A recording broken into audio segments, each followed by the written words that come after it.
Bueno, mis hermanos, terminamos, te decía la semana pasada, el libro de Hebreos.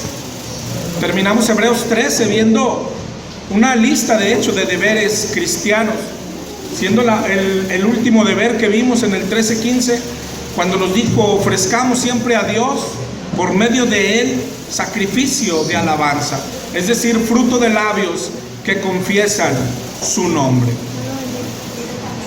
Y ahí terminamos el libro de Hebreos, y ojalá te haya servido, ojalá nos haya bendecido.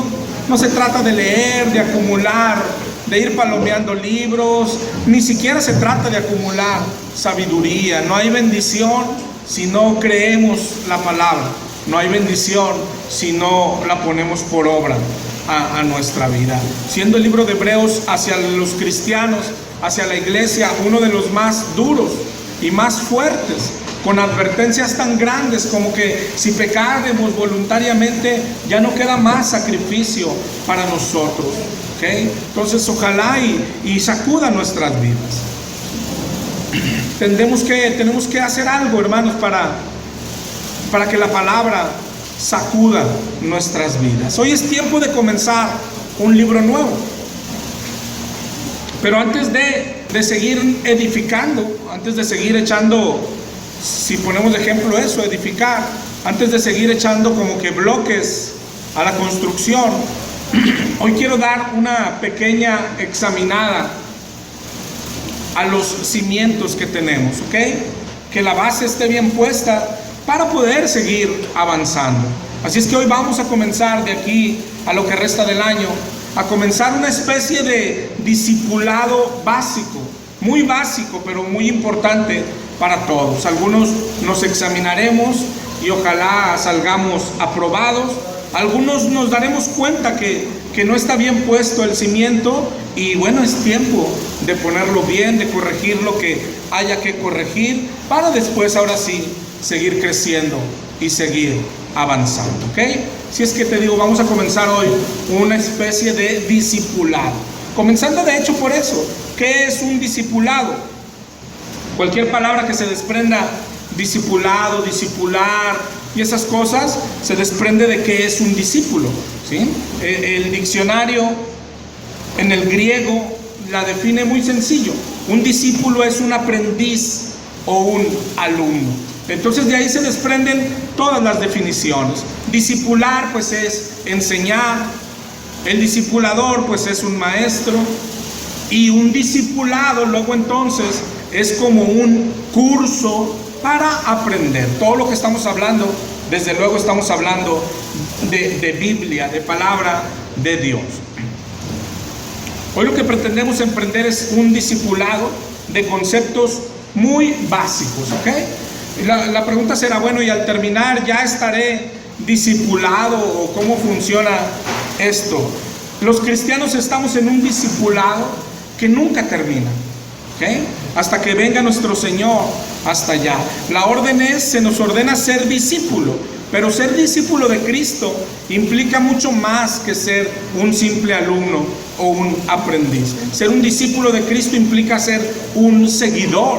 Ser un discípulo de Cristo implica ser un siervo, un servidor, implica ser un hijo de Dios, implica ser un soldado, implica ser todo lo que la Biblia dice de los cristianos. Es decir, no es que el cristianismo no es de que algunos son hijos, otros son soldados y algunos son discípulos. No, el cristiano es todo, es un hijo de Dios, es un soldado que está en guerra y es un discípulo.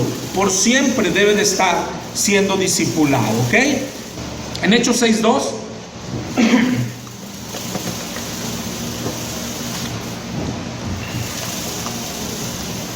nos dice: los 12 convocaron a la multitud de los discípulos y dijeron: no es justo que nosotros dejemos la palabra para servir las mesas, etc.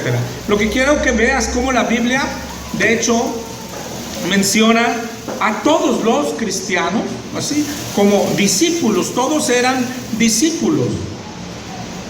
Todo el cristiano es un discípulo. Y luego dice en Hechos 11:26: se congregaron allí todo un año con la iglesia, enseñaron a mucha gente, y a los discípulos se les llamó cristianos por primera vez en Antioquía. Todos los discípulos son todos los cristianos. Todos los cristianos somos discípulos. ¿Discípulos de quién? De Jesucristo. ¿Okay? Cristo es nuestro maestro.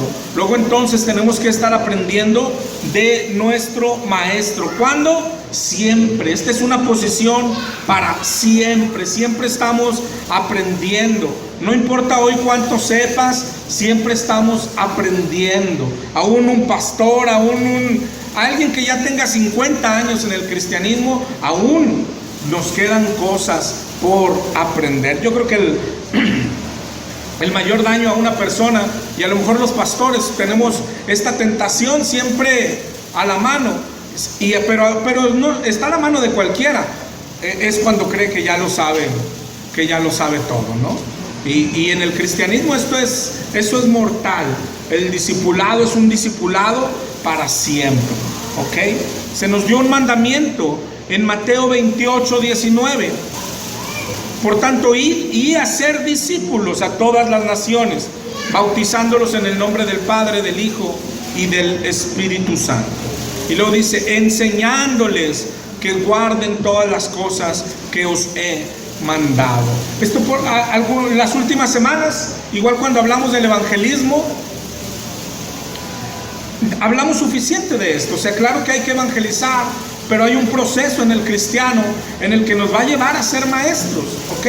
Y algunos a lo mejor todavía no nos queda muy claro.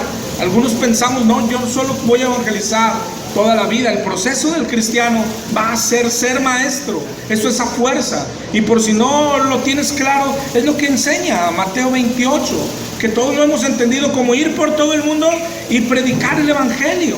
Sí, pero Mateo 28 no dice eso exactamente. En Marcos dice eso, y es claro que así es. El mandamiento es ir por todo el mundo y predicar el evangelio a toda criatura. Dice Marcos 16:15. Mateo 28 nos dice ir y hacer discípulos. ¿Sí? Es decir, no basta con evangelizar. El mandamiento no solo es evangelizar. De hecho, es un gran peligro. A muchos nos ha de haber pasado. Evangelizas gente y bueno, a pesar de que, oye, se te convierte uno allá a las 500,000, y ese uno, ¿qué pasa con ese? Ya no sabemos de él, ¿no? Y si de repente dice, bueno, ya conocí a Cristo, y le predicamos el evangelio, no sé, en una plaza, dice, ya, ¿qué tiene él? Pues hambre de aprender.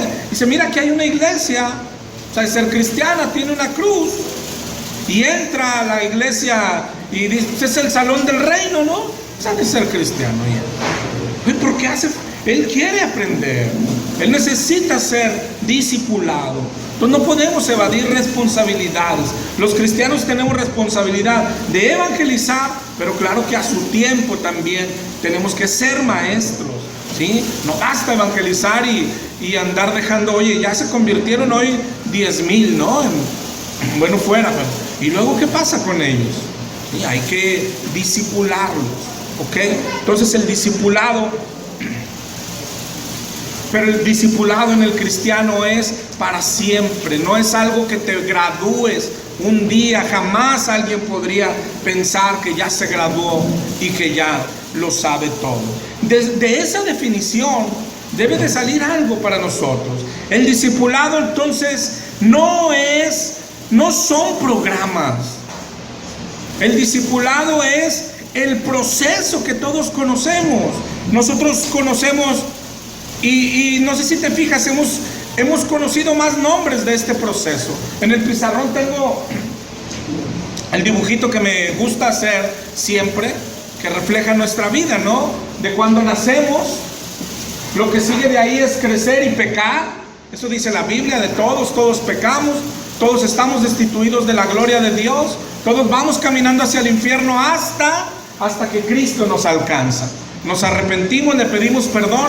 Ese es el día de nuestra conversión, pues nuestro nacer de nuevo. De ahí en adelante empieza un caminar hasta que el Señor nos llame a su presencia, ¿okay? Ese caminar es el caminar de santificación, y nosotros hemos visto lo que dice la Biblia. En ese caminar se nos pide perseverar.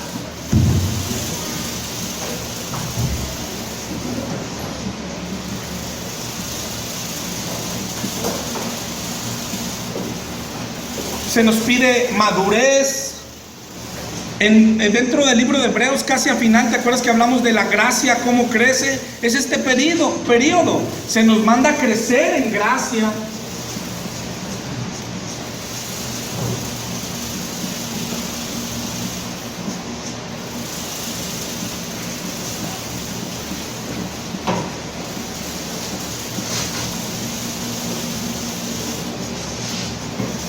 Bueno, ese mismo periodo es el periodo de nuestro discipulado, ¿sí?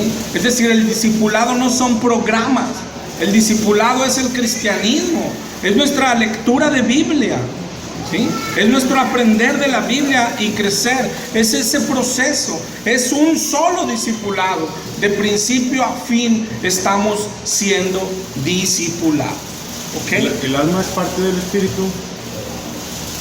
El alma es el espíritu. ¿El alma es lo mismo que el espíritu? Sí. Okay. Solo cuando nosotros estamos formados, sí, el Señor nos forma de carne, sí, y espíritu. Y el espíritu es el alma. Así es. Sí. Ese periodo también es el arrepentimiento. Este es muy importante, saber que el arrepentimiento es todo el periodo. El arrepentimiento no es algo que sucede una vez en mi vida. El arrepentimiento no es la vez que lloré allá y me arrodillé. No, el arrepentimiento es algo que sigue sucediendo y está sucediendo constantemente.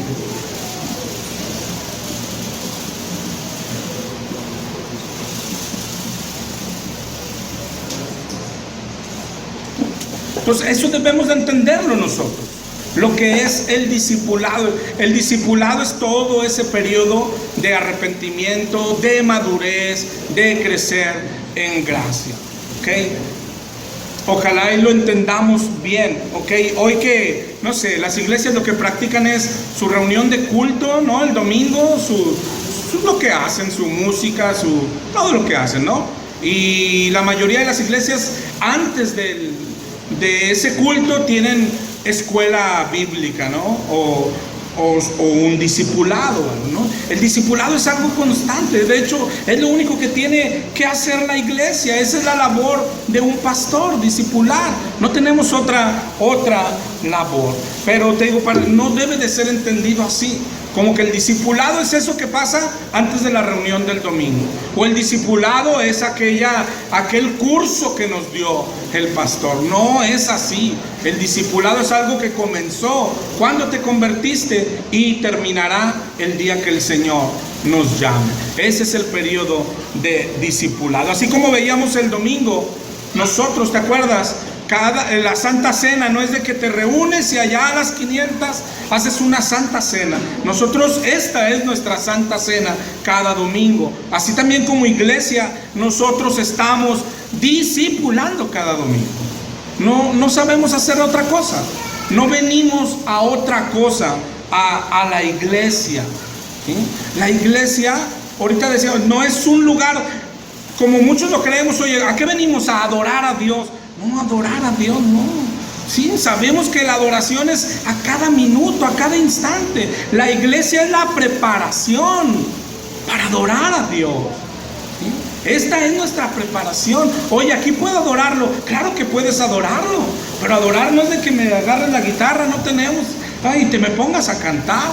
Adorarlo es a Dios. ¿Sabes? Ahorita que nos pongamos a servir platos, claro que puedes servir platos. Eso es adorar a Dios, obedecer. Ahora, adorar a Dios es que si todavía alguno de los hermanos y se dicen cristianos y eso, y te pide las cosas de mala manera, puedes adorar a Dios. ¿Sabes cómo? Diciéndole, hermano, yo lo amo, ahorita le traigo el kilo de tortillas que quiere. No pasa. Eso es adorar a Dios. Claro que en cada momento, en cada instante, en cada situación. Y la iglesia es eso, la reunión donde nos enseñamos a adorar a Dios. ¿Ok? Y el discipulado comenzó desde el día que te convertiste y terminará hasta el día que el Señor nos llame. ¿Ok? Entonces, hoy vamos a hacer, hermano, yo creo que es más un repaso de cosas que ya hemos visto, ¿sí? o incluso que ya deberíamos de saber. Lo que te decía, va a ser más un examinar nuestros cimientos, a ver si están bien puestos. Ahora el dibujo del pizarrón otra vez va a ser como el orden que seguirá el discipulado. Este es el orden de nuestra vida, ¿sí? Nacimos, te digo, crecimos, pecamos. Cuando pecamos fuimos muertos espiritualmente hasta que el Señor nos levantó, nos rescató, nos salvó, y a partir de ahí comienza nuestro caminar con Cristo, el cual terminará el día que Él venga por nosotros, ¿sí? El día que Él venga por nosotros y nos haga juicio, ¿sí? Como dice Hebreos 9, está determinado que el hombre muera una sola vez y después el juicio, y se determine si el Señor nos recibe en su reino o no nos recibe en su reino. En ese caminar iremos viendo conceptos muy básicos, ¿ok? Pero ¿por qué es importante hacerlo? Porque la Biblia también nos advierte, por ejemplo en Proverbios 14, el camino que al hombre le parece derecho, pero su final es camino de muerte. Mateo 7 nos dice nuestro Señor Jesús: no todo el que me dice Señor, Señor, entrará en el reino de los cielos. Este es nuestro caminar cristiano, hermano. Es decir, la mayoría de nosotros hoy deberíamos de estar caminando acá a reserva de la madurez de cada quien, del tiempo de cristianos de cada quien. Todos deberíamos de estar caminando acá. Alguien aquí, alguien acá, alguien muy nuevito acá, ¿sí? Pero lo que yo quiero hacer hoy, Proverbios 14:12, perdón, Proverbios 14:12. Lo que yo quiero hacer hoy es quitar el peligro de entre nosotros. A lo mejor para algunos será bueno el repaso y decir, bueno, ya lo sabía, qué bueno, gloria a Dios. Pero yo quisiera quitar el peligro de que algunos estemos acá creyéndonos cristianos o creyendo que solo venir a la iglesia nos salva. Es decir, yo quiero quitar el peligro de que tengamos gente que está acá creyendo que es cristiano. Eso es lo que yo quiero quitar. A los demás, igual, pues como decíamos ahorita, los muy sabios, pues a lo mejor les va a parecer, pues como que, hoy estamos como que en primero. Esa es la intención de hoy, ¿sí? Pero lógico, a mí me preocupa mucho si alguien está acá creyendo que es cristiano y no lo es, teniendo tantas ideas que venir a una iglesia lo hace cristiano, que acompañar a su esposo la hace cristiana, o viceversa, que acompañar a la esposa lo hace cristiano. Eso es lo que tenemos que quitar de vista. Es decir, nos va a llevar, hermano, claro que sí, al kindergarten que muchos creemos conocer, pero también va a haber gente que cree que lo conocía y a lo mejor no lo conocía, ¿ok? Entonces vamos a empezar por lo básico. Vamos a ver desde el nacimiento de nosotros, ¿ok? Desde que el Señor nos hizo, ¿sí? Porque algo básico es que el Señor nos hizo a todos, ¿no? No nos hizo papá y mamá, nos hizo Dios a todos. Bueno, pero ¿cómo nos hizo el Señor? ¿Sí? No me refiero a las formas, no me refiero a la belleza que algunos podamos tener o no estamos hablando de eso. Vamos a comenzar por algo muy básico, que es el pecado original, ¿ok? ¿Cómo nos hizo el Señor? El pecado original se refiere... Bueno, ¿hasta ahí nadie tiene preguntas de lo que se va a tratar hoy? Y por cómo lo vamos a tratar, igual yo sí espero que si alguna vez los domingos te quedas con dudas o algo, que esto no sea así, ¿sí? Es decir, yo veo a nuestra iglesia muy establecida, conocemos a los hermanos, todos ya tenemos un buen rato, pero algunos hemos llegado antes, otros después, ¿sí? Unos mucho antes, otros mucho después. Lo que quiero tratar es de homogeneizar todo, ¿sí? de que todos estemos seguros en las bases y estemos creyendo lo mismo y luego ya avanzar, ¿ok?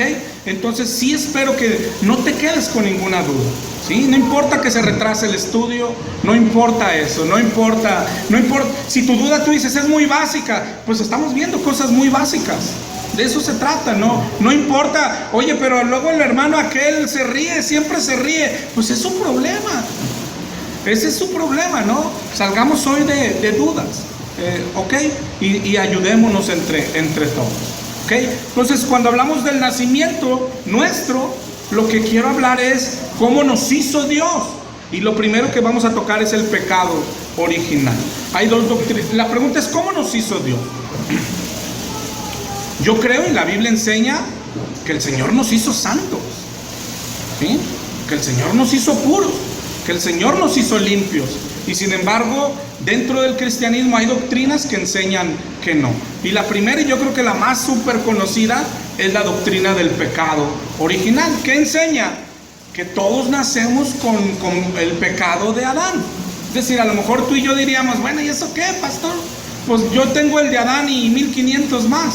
Pues es verdad, o sea, nosotros ya no nos pesaría. Pero es decir, la doctrina enseña que, por ejemplo, el pequeñito que está allá, el de mi hermano Samuel, él ya tiene pecado, ¿no? Mi hermano Oscar está por tener bebé.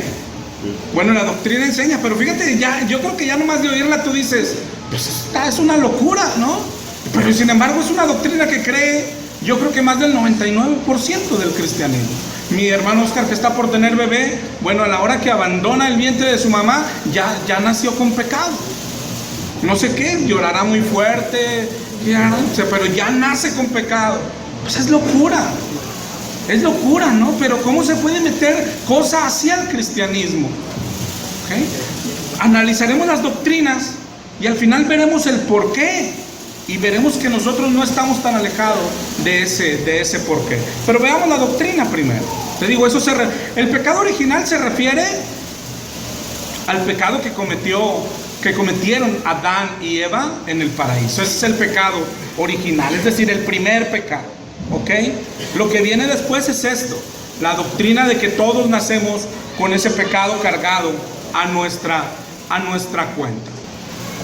La doctrina yo creo que muchos la conocemos y la traemos porque nace en la Iglesia Católica. Es una doctrina de la Iglesia Católica. Pero si te fijas y analizas la Iglesia Católica, los que fuimos católicos un día, ellos tienen el problema, ¿sí? Errado, pero también tienen una solución de perdido. Bueno, algo es algo, ¿no? Es decir, sus niños, según ellos, nacen con el pecado de Adán, pero ellos tienen la solución, ¿sí? ¿Qué haces? Lo bautizas y le borran aquel pecado. Entonces, bueno, o sea, está errado la solución y el nacimiento de la doctrina, pero tú, bueno, en su lógica tienen las dos cosas. El problema es para los cristianos. Los cristianos evangélicos, cuando crees en el pecado original, dices, bueno, ¿y cuál es la solución? Si nosotros no bautizamos niños, no, pues no hay ninguna solución. Entonces, ¿cómo puede meterse una doctrina así? Sale de 3 versos principales. 3 versos, yo creo que es todo lo que hay. 3 versículos principales. El primero, el Salmo 51:5. El Salmo 51:5, David dice, he aquí, en maldad he sido formado y en pecado me concibió mi madre. Este no es tan complicado porque pues no puedes negar cuando lo lees que es un poco ambiguo, ¿no? En pecado me concibió mi madre. Es decir, ¿en pecado de quién? En pecado, es decir, nació en pecado el niño, o en pecado me concibió mi madre, es decir, la mamá tenía pecado cuando me concibió. Pues eso encaja 100% con la doctrina de la Biblia, de que todos hemos pecado, ¿no? Entonces, primero que nada, pues hay que reconocer la ambigüedad y quitárnoslo de encima, ¿no? ¿Qué apoyará? Cuando cierres la doctrina, va a apoyar cualquiera de los dos. Un verso, cuando nosotros lo llamamos, cuando no es totalmente claro, cuando tiene algo de oscuridad como él, tienes que avanzar. Y al final, cuando cerremos la doctrina, apoya a cualquiera de los dos lados, ¿no? Entonces, lo tenemos que dejar pendiente, como quien dice, ¿no? Salmo 58:3. Este parece más fuerte todavía, pero te darás cuenta que no lo es así. Dice: se apartaron los impíos desde la matriz, se descarriaron hablando mentira desde que nacieron. Y léelo bien, pero no, ¿cómo te diré? No es que yo te aconseje, lee bien este verso. No es que el consejo siempre es, a la Biblia hay que leerla bien, escudriñarla, ¿no? Porque, por ejemplo, lo usan algunos para apoyar el pecado original. Pero si tú te fijas, no habla del pecado original. El pecado original es que él hereda el pecado de Adán. Y no, está hablando lo que es el pecado en la definición. ¿Te acuerdas? Pecado es desobedecer un mandamiento de la ley. Habla de eso. No de que el niño se le heredó el pecado de alguien. No, de que él hizo. Mira lo que dice: se apartaron, es decir, hizo él. Se descarriaron hablando mentira desde que nacieron. Es decir, él se apartó. Entonces, ojo, porque te digo, no es lo mismo el pecado original que este. Lo que está diciendo que el niño desde la matriz ya cometía pecado. Y eso es lo que tenemos que analizar, ¿ok? Porque también lo usan para el pecado original. Pero te digo, lo primero que tienes que ver no está hablando de lo mismo, ¿no? ¿Estarás de acuerdo en eso? ¿Con velas, amor? No está hablando de lo mismo, ¿sí? Otra vez, el pecado original es algo que heredas. Está diciendo que lo cometió, que lo hizo, ¿ok? Y al final lo ahondaremos más, pero también no es tan complicado. Es decir, está usando una exageración. En literatura se llama una hipérbole, ¿sí? Es una figura retórica que consiste en aumentar de forma exagerada lo que se dice. Nosotros lo practicamos a diario, ¿sí? Cuando alguien te asusta y dices: casi me muero del susto. Ya te ibas a morir, ¿no? Pero es una exageración en cualquier cosa. Cuando tenemos hambre y decimos: me comería una vaca entera. Estás exagerando nada más. No es que te comerías la vaca entera. ¿Cómo te das cuenta que es eso? Acuérdate de cómo se interpreta la Biblia, ¿ok? Cierto es una cosa: la primera interpretación es literal siempre. Siempre es literal, a menos de que la interpretación literal no quepa o se vuelva ilógica. ¿Dónde no cabe lo literal? Cuando dice: hablaron mentira desde que nacieron. O es literal, ¿sí? Que el niño, como decíamos ahorita, va a salir diciendo mentiras. Literal, tú dices: no cabe la interpretación literal. El niño no habla recién que nace. Entonces hay que darle una interpretación figurativa, ¿no? Y aquí entra, ¿qué está haciendo? Está exagerando, ¿sí? De todos modos, todavía al final ahondaremos en ¿ok? Pero te digo, ya es demasiado sencillo. Está exagerando, porque cuando dice que desde la matriz que nacieron hablando mentira, bueno, yo hasta ahorita no conozco un bebé que nazca hablando, ¿verdad? Entonces no cabe la interpretación literal. ¿Qué está haciendo? Está exagerando algo, ¿ok? Me adelanto porque en realidad del que sale todo es de Romanos 5. Romanos 5:12.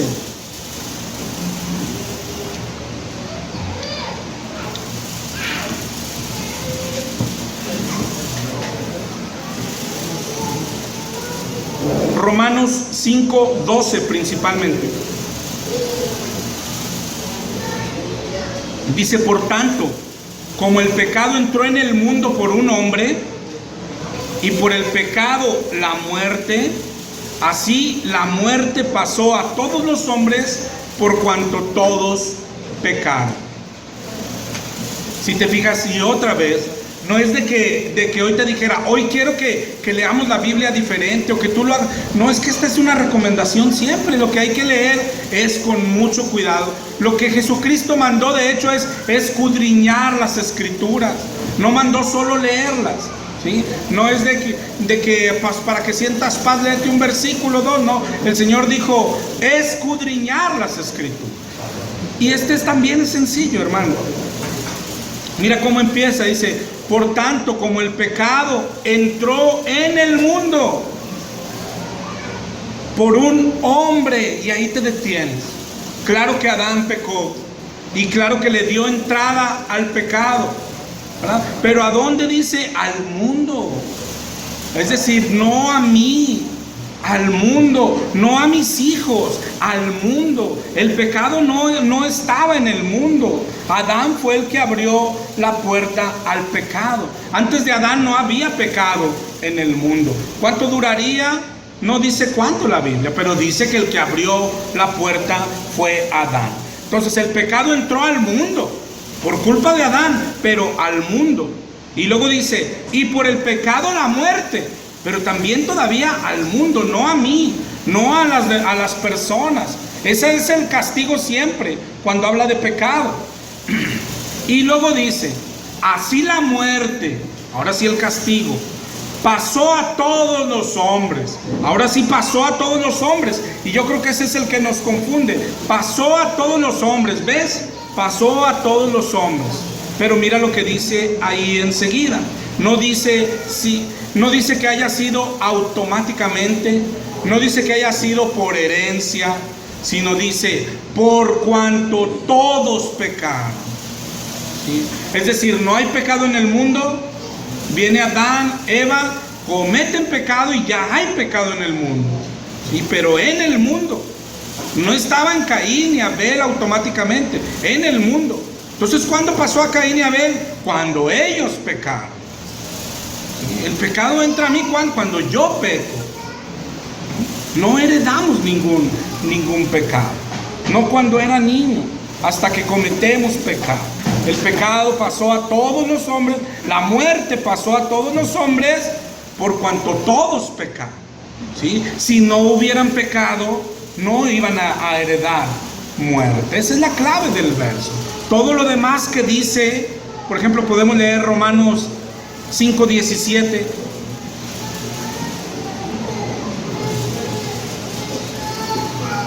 Pues si por la transgresión de uno solo reinó la muerte, mucho más reinarán en vida por uno solo, Jesucristo, los que reciben la abundancia de la gracia y del don de la justicia.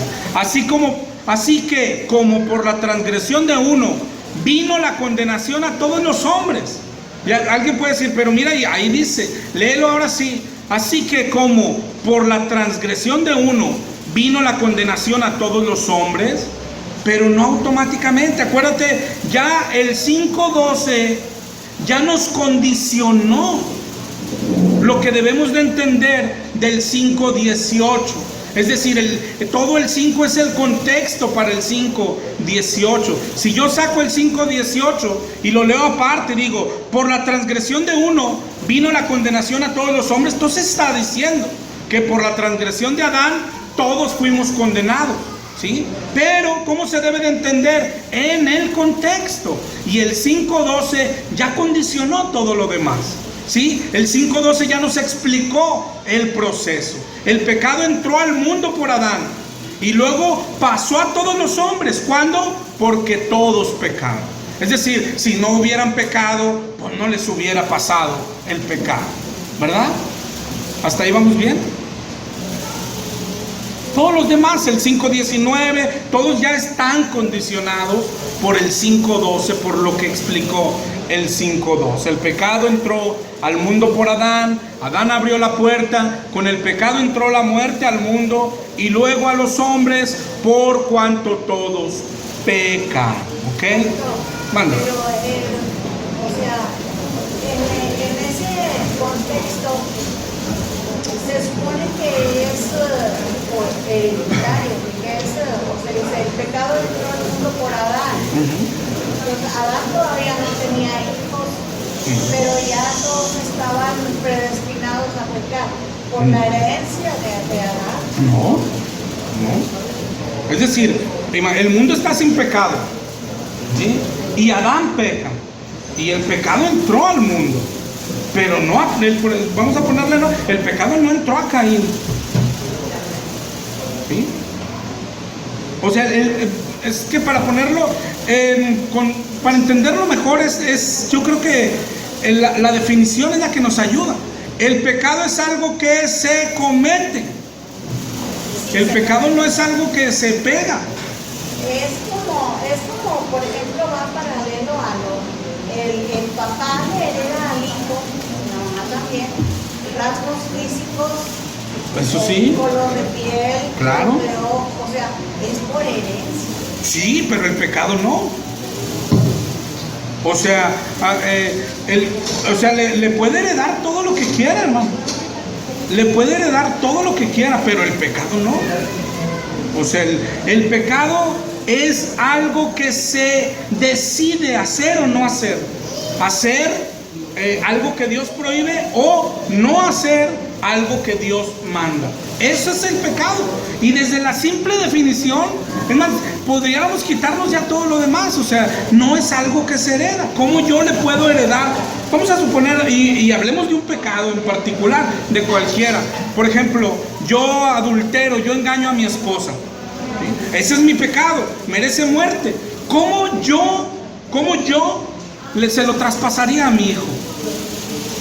No se puede pegar. Mi hijo tendrá que casarse y si él decide tener una mujer, él no lo heredó de mí. Esa es su decisión. Siempre, no sé si lo entiende, hermano, pero quiero que quede bien entendido. Pero la definición de pecado es desobedecer un mandamiento de Dios. ¿Sí? Entonces, no es algo que se hereda todo lo demás, lo que usted dijo, sí. O sea, yo le puedo heredar. Hay quien dice, pero tampoco es cierto, porque hay quien dice, bueno, ¿qué esperas de alguien, no sé, que su papá es borracho? Que sea borracho, pero no necesariamente.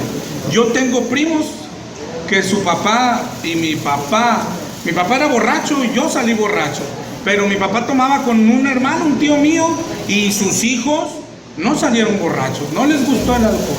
Pero entonces, hermano, por ejemplo, se ven en los chiquitos de 2, 3 años, o sea que son egoístas, que siempre, o sea, no sé, o sea, tienden a hacer...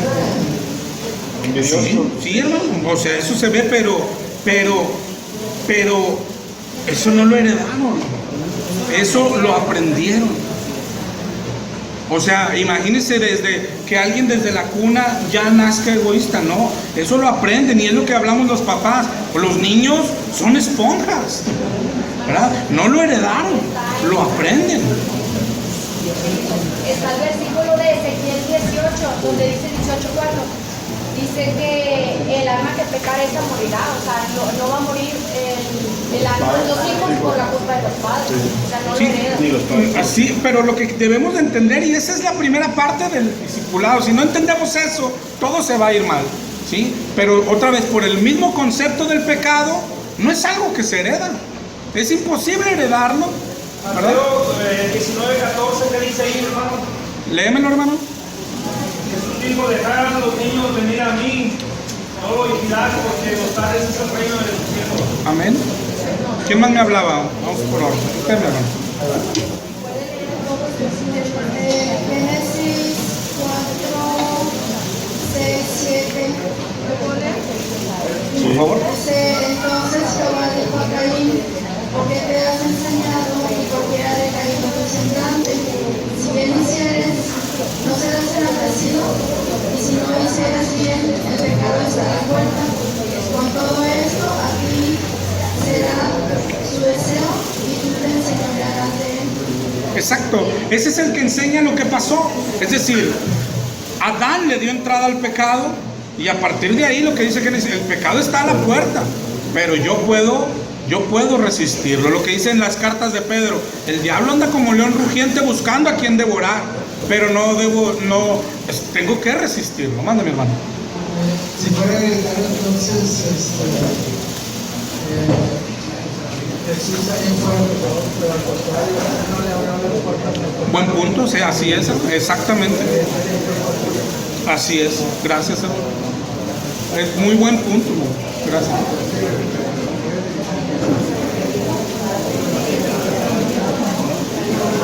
No, se fue.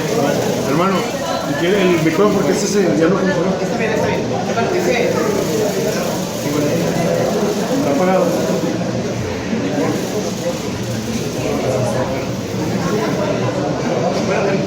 A ver si escucha. Hermano, en ese pasaje de Romanos, en otras palabras y en palabras fáciles, lo que está diciendo es así en lenguaje Parafraseando, diciendo hermano Omar. diría que en el mundo original, o sea, en el mundo que Dios creó, no había pecado. Amén. El segundo es, Adán decidió pecar, y en un tercer paso, todos los demás decidieron pecar. Amén. Es lo que está diciendo. Y esa es la historia de nuestra vida. Pero mira este otro, ya para salir también de ese Salmo 58. Mira cómo era una expresión normal. En Job 31, que en el vientre me hizo a mí, no lo hizo a él, y se nos dispuso uno mismo en la matriz. Si estorbé el contento de los pobres e hice desfallecer los ojos de la viuda, si comí mi bocado solo y no comió de él el huérfano, porque desde mi juventud creció conmigo como con un padre. Y mira lo que dice ahí enseguida: y desde el vientre de mi madre fui guía de la viuda.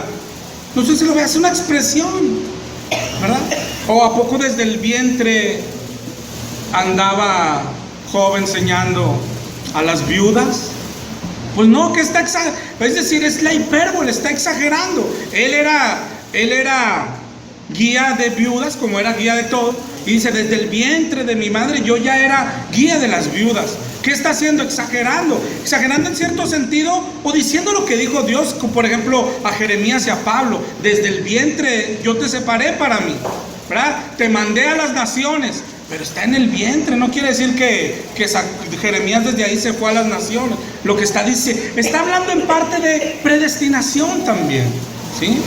Pero como la conocemos nosotros, ¿te acuerdas? Conforme a la presciencia de Dios. Es decir, está usando una hipérbole, una exageración. Es decir, Job dice, yo desde el vientre de mi madre ya guiaba viudas. Pero pues sabemos que no es cierto. Estás diciendo que desde temprana edad él ya era guía de viudas. Está exagerando que desde el vientre de la madre. Pero también puede hablar de la predestinación de Dios. Mira este otro verso, Isaías 48:8 en adelante. Si nunca lo habías oído ni nunca lo habías conocido, ciertamente no se abrió antes tu oído, porque sabía, fíjate lo que dice Dios, sabía que siendo desleal habías de desobedecer. Por tanto, por eso te llamé rebelde desde el vientre. ¿Sí? Desde el vientre lo llamó rebelde, pero porque sabía que iba a desobedecer. No es de que en el vientre él ya andaba haciendo maldades, pues está en el vientre. No sé si estos dos te aclaran un poco cómo usa el Señor lo que estamos viendo en el Salmo 58. Lógico que no es algo literal lo del Salmo 58, pero el cuidado que debes de tener es, otra vez, cuando lees la Biblia, como muy fácil alguien que habla del pecado original lo apoya en el Salmo 58, si no está hablando de lo mismo, ni siquiera está hablando de algo parecido. Mándame. Otro versículo que pudiera causar controversia es Jeremías 31:29, porque dice: en aquellos días no dirás más, los padres comieron las uvas agrias y los dientes de los hijos tienen la heredera. Ahí lo pudieran tomar como que antes sí, pero hasta ese versículo en adelante ya no. Podría ser. Lo que pasa que pone un poco orden el Señor, porque en realidad así lo habían entendido. Y lo que hace el Señor es cortar, o sea, no es así. O sea, nunca ha sido así. Pero lo que voy es de que lo toman Podrían. para soportar el otro. Hoy mismo existe todavía confusión en ese sentido cuando alguien habla de maldiciones generacionales, ¿no? Va y nos toma el Éxodo 20 y que Dios visita la maldad a tercera y cuarta generación y dice, ¿ves? Sí existe. Entonces todo eso que habló el Señor era poniendo y quitando eso, a lo que se está refiriendo. El Señor no se estaba refiriendo cuando dice yo visito la maldad en tercera o cuarta generación, no está diciendo que culpará a los hijos por nuestros pecados, ¿verdad? Entonces eso el Señor lo para ahí mediante Ezequiel. Mándeme, hermano. Haciendo referencia a ese verso que dice la hermana y al que mencionó la hermana en Ezequiel 18:4, empieza desde el 2, dice, ¿qué pensáis vosotros los que usáis este refrán sobre la tierra de Israel que dice, los padres comieron las uvas agrias y los dientes de los hijos tienen la dentera? Vivo yo, dice Jehová el Señor, que nunca más tendréis que usar este refrán en Israel. He aquí que todas las almas son mías, como el alma del Padre, así el alma del Hijo es mía. El alma que pecare, esa morirá. Amén. Esa es la cereza de toda la doctrina, lo que dice Ezequiel. Otra vez tú puedes ver otra cosa, o sea, si esto fuera verdad, es la doctrina del pecado original, es decir, no se mencionó jamás hasta Romanos 5. Por todo el Antiguo Testamento no se menciona, es decir, se menciona al contrario siempre. Por ejemplo, Ezequiel 18 y mira, Segunda de Reyes 14:6. Aparte ignoraríamos muchas cosas que eso trataríamos de ver, o sea, violaríamos atributos de Dios. Un atributo de Dios es que Dios es justo, ¿verdad? ¿Cómo alguien va? Es decir, una doctrina para ser cierta no debe de tener ni un hueco. Y si esta doctrina fuera verdadera, viola un atributo grande de Dios que es su justicia, ¿verdad? ¿Cómo me va a juzgar a mí por el pecado que hizo mi papá? Pues eso no es justo, ¿verdad? Y sabemos que Dios es justo, ¿verdad? Y cuando dice que el mal alcanzará la cuarta y quinta generación, pero porque ellos también pecaron, ¿verdad? Si no pecaron, pues no. Así. ¿Verdad? De hecho, cuando lees el libro de Jueces, no sé, yo cuando leí por primera vez el libro de Jueces, lo que me di cuenta era de eso. ¿Te acuerdas cómo a un juez malo le seguía un juez bueno? Y luego el juez hacía todo lo que Dios quería y le seguía un hijo malo. ¿Por qué? Porque siempre es decisión de la persona. Segunda de Reyes 14:6. Y con eso terminamos esta parte, ¿ok? Pero no mató a los hijos de los que le dieron muerte, conforme a lo que está escrito en el libro de la ley de Moisés, donde Jehová mandó diciendo, no matarán a los padres por los hijos, ni a los hijos por los padres, sino que cada uno morirá por su propio pecado. Esa es la doctrina de la Biblia, hermano. Esto y Ezequiel 18 son los pilares más grandes de esto. El pecado original, es decir, el pecado original existe, es el pecado que cometió Adán, pero el heredar ese pecado, eso no enseña la Biblia, ¿okay? No solo ataca, por ejemplo, versos como estos, decía ahorita, ataca atributos de Dios, pues empezando nada más la justicia de Dios, ¿verdad? Entonces esto no es así, ¿ok? ¿Qué diríamos? Pues ya bastante tenemos con nuestros propios pecados para andar cargando los de alguien más, ¿no? Si nos guardamos del pecado, ¿cómo nos guardamos del pecado de Adán? Pues no hay forma de guardarse de ese pecado. Mándame. Como en alguna ocasión también comentaste, y la Biblia dice que el pecado se tiene que confesar y apartarse de él, así lo dice en Proverbios. Entonces un pecado heredado pues pierde lógica tanto el confesarlo como el apartarnos de un pecado heredado que sale de la pues sí, hasta de la propia. ¿Cómo lo limpias? Exactamente. ¿Cómo lo limpias, no? Pero sin embargo, bueno, para mí es sorprendente que sea una doctrina grande dentro del cristianismo, ¿no? Muy grande, ¿ok? Pero hay una segunda doctrina y aunque parece parecida, es diferente, ¿ok? Que, bueno, hay quien dice, unos sí creen que heredamos el pecado de Adán, otros no, pero hay quien piensa, no heredamos su pecado, pero heredamos su naturaleza.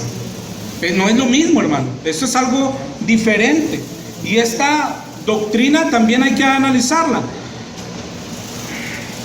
porque si te fijas se vuelve solución para alguien, pero para lo malo.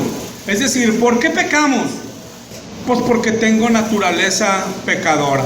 ¿Y dónde la compraste o qué? No, la heredé de Adán. No heredé su pecado, es decir, cierto es que él pecó y yo no heredé su pecado, pero pues como quiera me condenó, porque a partir de ahí tengo naturaleza pecadora. Y prácticamente decir tengo naturaleza pecadora es, pues tengo que pecar. Pues ¿qué esperas que haga? Tengo naturaleza pecadora, pues tengo que pecar, ¿no?